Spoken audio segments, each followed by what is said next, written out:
62 इनके जैसे कहीं रोए तो नहीं हमने, इनके जैसे रोए तो नहीं, इनके जैसे ये तो नहीं बोले कि मैं मर गया था वापस आया, इनके जैसा ये तो नहीं बोले 1-1 रुपया तुमने दिए वो मेरे ऊपर कर्जा है, हमने ये तो नहीं बोले। अबे हमारा तो तू खुद नाम ले रहा कि 3 लाख लोगों को पैसा दिए, हम कहीं रोने का काम नहीं करे, हमने तेको रुलाने का काम किए और तू रोया तो हमको हंसने का तो मौका मिलना ही चाहिए ना यार। अगर 82 वोट अगर हमको मिल जाती ना तो रोने को मजदूर नहीं मिलते। इलेक्शन हुआ गया, मालेगांव के ऊपर एक आजाब बनकर अब कुछ बातें आ रही है और वो बातें ऐसी आ रही है कि एसआईटी की बात आ गई कि एसआईटी जांच होगी। मैं बता दूं कि 1500 दाखले अगर बने हैं तो मालेगांव में रहने वालों के बने, 1500 दाखले तहसील ऑफिस से बने, ना के कारपोरेशन से बने। मैं आप लोगों को बता रहा हूं, मेरी बात याद रखो कि तहसील ऑफिस से वो दाखले बने, कारपोरेशन से नहीं बने। उसकी जो भी चौकसी थी, जो भी कागजात देखना थे, दिखाना थे, वो तहसीलदार ऑफिसर ने देखा दिखाया है। उसने यहाँ एक आदेश दिया, आदेश ऑर्डर को कहते हैं, यहाँ एक ऑर्डर दिया कारपोरेशन में कि ये दाखला बना के दे दो, तो कारपोरेशन ने उसके ऑर्डर का पालन करते हुए दाखला बनाया और दे दिया। ना कि इसने बोला कारपोरेशन ने कि भाई उसका दाखला हमने चेक करे, उसके कागज हमने चेक करे, ऐसी कोई बात नहीं। अच्छा हुआ कि आज कम से कम बॉडी नहीं है, नहीं तो हमारे सामने वालों के पास एक ही बात है, आज सारे पिक्चर क्लियर है कि कोई मैदान में नहीं है। हो सकता कि कल आ जाके फिर शेख आसिफ घराने का नाम आ कि शेख आसिफ घराने ने दाखले बनाए। आज कुछ नहीं है, उनको बेचारों को बोलने को मौका नहीं है, उनकी जबान, उनकी बोबड़ी पलट नहीं रही है। जो आज के एमएलए है इस्माइल शेख साहब, उनकी बोबड़ी पलट नहीं रही कि वो सुमैया को कुछ बोले, नितेश राणे को कुछ बोले। अगर वो कभी बोलेंगे तो यही बोल देंगे कि शेख आसिफ ने सब दाखला बना के किया। तो कारपोरेशन की यहाँ कोई बात नहीं है। उसके बाद भी वो सुमैया कारपोरेशन में आता है और हमारे आयुक्त साहब उसका स्वागत करते हैं, सत्कार करते हैं, इज्जत से बाइज्जत लाके उसको बैठाते हैं और वो इल्जाम लगा के जाता है कि रोहिंगी मुसलमान और बांग्लादेशी मुसलमानों के दाखले बनाकर कमिश्नर दे रहा है और वही कमिश्नर साहब उसका सत्कार, उसका फूलहार करके बैठा गए। अभी फिर उसने बोल के गया कि मैं 16 तारीख को, मुझे तो मालूम नहीं, एजाज भाई जैसा बताए कि वो बोला 16 तारीख को और आऊंगा और यहाँ दाखले चेक करूंगा, जबकि उसका कोई अधिकार नहीं है, उसका कोई अधिकार नहीं है। और कमिश्नर ने अगर उसको परमिशन दिया तो कमिश्नर ने बिल्कुल गलत काम किया। ये बात हमको देखना है, मालेगांव की आवाम को देखना है कि कमिश्नर साहब का वो अधिकार नहीं है कि किसी भी रास्ता चलते आदमी को बोले कि जाके वो रजिस्टर तू चेक कर या उसको परमिशन दे के रजिस्टर देख लो, क्योंकि रजिस्टर वो इम्पोर्टेड रजिस्टर है, वो गुप्त और गोपनीय रजिस्टर है, वो देखना नहीं चाहिए किसी ने। जिसका दाखला है वो अपना दाखला मांगे, वहाँ दाखला है अगर तो वो दाखला देंगे, या नहीं तो लिख के दे देंगे कि तुम्हारा दाखला नहीं है। उसको छांटने के लिए वो अगर मालेगांव का कोई व्यक्ति जाके बोले कि पूरे ऑफिस में चेक करूंगा मेरा दाखला है कि नहीं है, तो क्या वो देखने देगा? क्या वो चेक करने देगा क्या ऑफिस में कमिश्नर कि भाई देख ले जाके तेरा दाखला है कि नहीं? नहीं तो यही होगा कि अगर उसको परमिशन दिया है तो मालेगांव की आवाम को भी परमिशन दे दे कि वो अपना दाखला खुद देखे, खुद चेक करे। अगर किसी को परमिशन दे सकते तो आवाम को भी देना चाहिए परमिशन, लेकिन ऐसा कहीं कुछ नहीं हुआ। ये बताने की बात इसलिए है कि यहाँ के जो आमदार है उनकी जवाबदारी कि तुम लोगों को शायद मालूम नहीं, आसिफ भाई आज से कुछ दिन पहले कारपोरेशन गए थे और वहाँ जब गए तो जो सुमैया है वो आने वाला था, एक आध घंटे के बाद आने वाला था। आसिफ भाई हम पहुँचे तो कमिश्नर साहब ने बोले कि यार वो सुमैया आ रहा, उसके इंतजार में बैठे लेते हैं। आसिफ भाई बोले उसको क्या, वो क्या कोई पद अधिकारी है कि जो इसका इंतजार करने का। उतने में हमारे उपायुक्त तो सिंधे साहब आ गए, वो आए तो वो भी बैठे। तो कमिश्नर साहब वो सिंधे साहब को बोलते हो बुगे बिगे मंगा लो, बोलते बुगे बिगे मंगा लो, यानी इस्तेकबाल के लिए गुलदस्ता मंगा लो। तो आसिफ भाई बोले 2 दिन हुआ मनमोहन सिंह के देहांत को और बुगे मंगा के उसका स्वागत कर रहे हो, क्या है ऐसा? और ऐसा कुछ करो मत, बुगे बुगे मंगा के किसका सत्कार करने की जरूरत नहीं। अभी 7 दिन का शोक गवर्नमेंट ने डिक्लेयर करी और 2 दिन में तुम बोले बुगे क्यों मंगाओ? तो ये उग्गे बुग्गे बंद करो। आसिफ भाई ने बोले ये उग्गे बुग्गे बंद करो, और वो आ रहा उसकी क्या बात है, सुनो सुनाओ बात खत्म करो। लेकिन उसके बाद भी कमिश्नर साहब ने बड़ा गुलदस्ता मंगा के उसका स्वागत करे। कमिश्नर साहब मुफ्ती इस्माइल साहब से ज्यादा डरे हुए दिखते कि भाई अगर मैं सत्कार नहीं करूंगा तो मुफ्ती साहब मुझे बोलेंगे, डांटेंगे क्यों नहीं सत्कार किया। क्योंकि मुफ्ती साहब को ये भी नहीं समझ रहा कि कहाँ दाखिला बना, किसने ऑर्डर दिया, किसने क्या किया। अभी एजाज भाई ये बात बता रहे थे कि ये हाउस में खड़े होके ऐसा बोल देते, हाउस में खड़े होके ऐसा बोल देते। एजाज भाई हाउस में खड़े जब हाउस चालू थी तो ये बात नहीं आई थी SID की, जो मुफ्ती साहब बोल रहे थे। लेकिन जब हाउस चालू थी तो ग्रेट सुमैया मालेगांव आके गया, उसने बोल के गया, तो उसके बाद भी इन्होंने नहीं बोले कि यहाँ मालेगांव में जो आ रहा है अपनी बात कुछ भी आए भाई बाप के जा रहा है, इन्होंने कुछ भी नहीं बोले।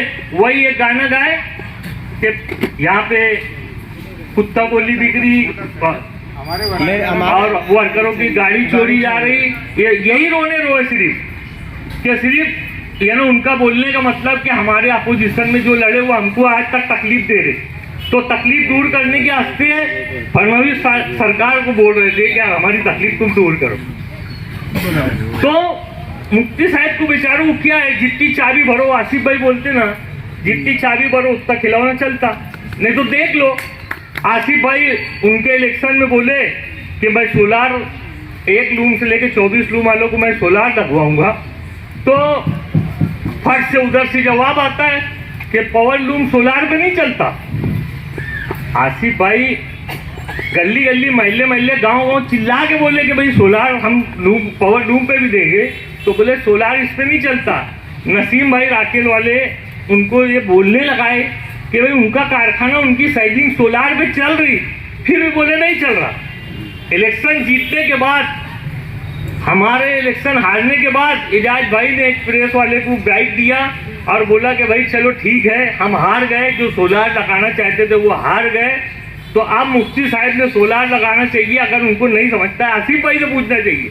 देर शाम में प्रेस कॉन्फ्रेंस ली जाती कि लूम पे सोलार चलता नहीं, तुम हमको में सिखाओ।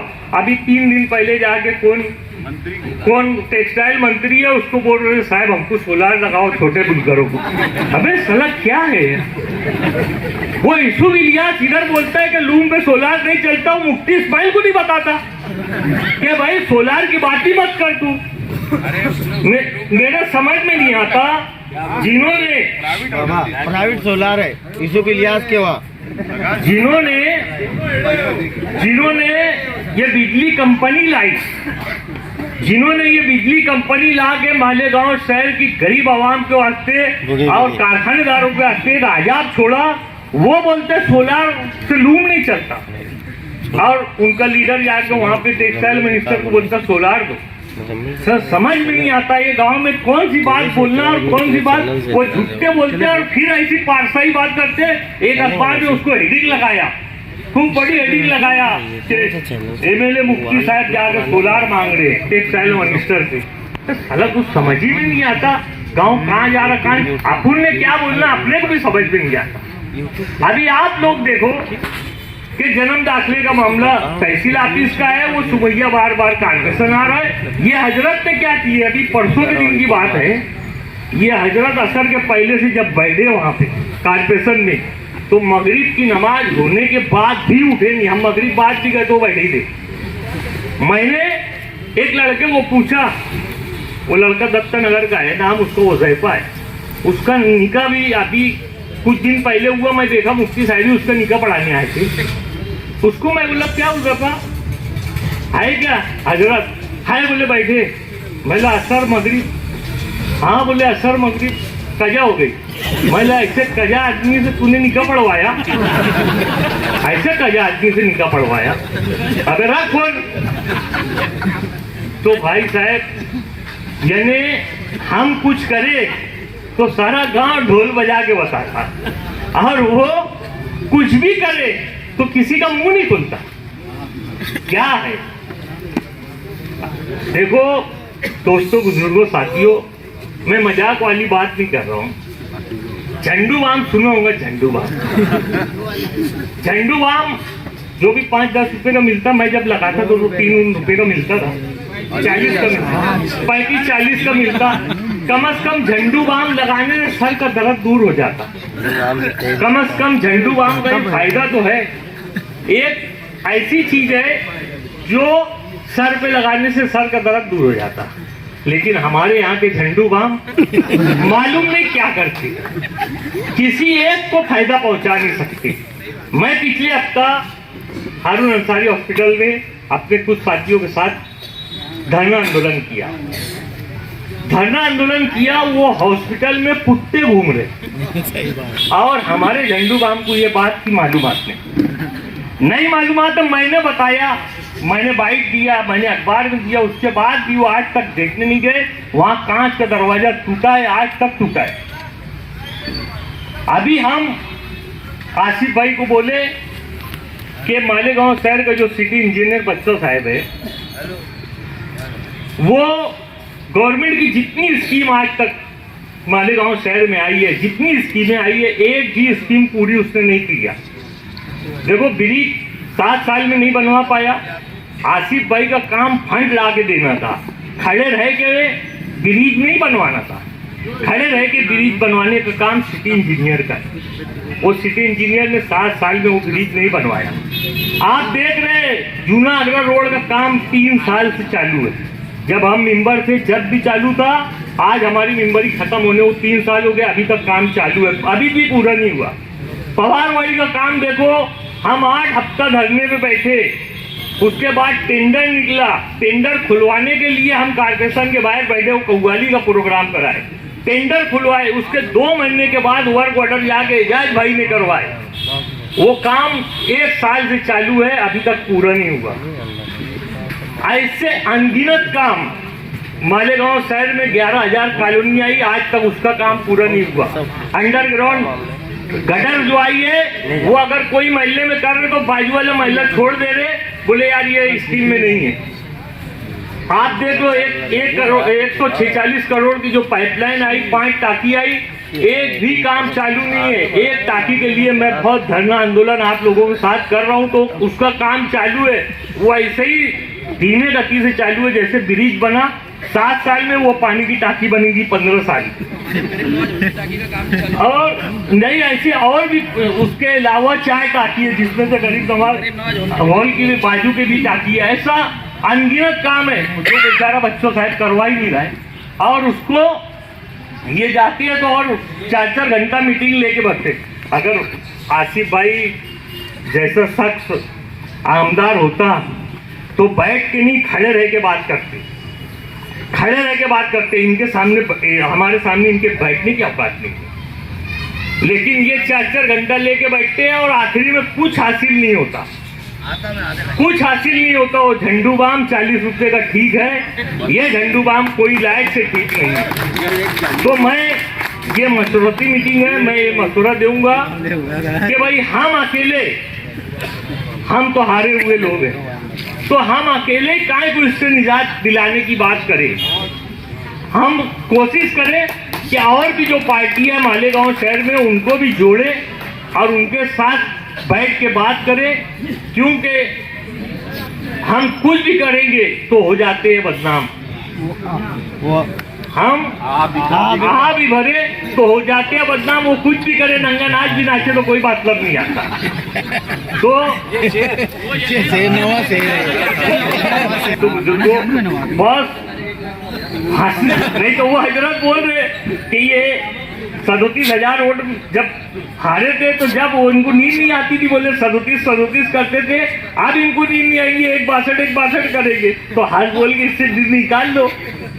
नहीं तो 162 इनके जैसे कहीं रोए तो नहीं, हमने इनके जैसे रोए तो नहीं, इनके जैसे ये तो नहीं बोले कि मैं मर गया था वापस आया, इनके जैसा ये तो नहीं बोले 1-1 रुपया तुमने दिए वो मेरे ऊपर कर्जा है, हमने ये तो नहीं बोले। अबे हमारा तो तू खुद नाम ले रहा कि 3 लाख लोगों को पैसा दिए, हम कहीं रोने का काम नहीं करे, हमने तेको रुलाने का काम किए और तू रोया तो हमको हंसने का तो मौका मिलना ही चाहिए ना यार। हम तो हंसेंगे, बिल्कुल हर हाल में हंसेंगे इंशाअल्लाह। अल्लाह ने चाहा तो शेख आसिफ मुफ्ती साहब कुछ तो शर्म करो कि आप मुफ्ती है। तुम बोलते हो कि आसिफ को नींद नहीं आती, इलेक्शन हारता है आसिफ को नींद नहीं आती, और जब भी फोन करो तो आसिफ भाई सोते ही रहते, जब फोन करो तो वो सोते ही रहते, और ये बोलते उसको नींद नहीं आती। अरे अल्लाह का एहसान है कि तुम्हारे जैसा छचन नहीं किया वो आदमी ने, ना तो बोगस बीमार पड़ा, ना तो बोगस रोना रोया, ऐसा कुछ भी नहीं किया। आज कल भी हारा हुआ अंदार था, आज भी हारा हुआ अंदार है। ये तो तुम ही बोल रहे कि 162 वोट से हारा शेख आसिफ, तो हार मान लिया, तुम ही बोल रहे 162 से हारा। अगर 82 वोट अगर हमको मिल जाती ना तो रोने को मजदूर नहीं मिलते। ठीक है, मालेगांव की आवाम जो फैसला करी, मालेगांव की आवाम इंशाल्लाह फिर उनको जवाब देंगी। ऐसी उम्मीद के साथ मैं अपनी बात खत्म करता हूँ। अस्सलाम।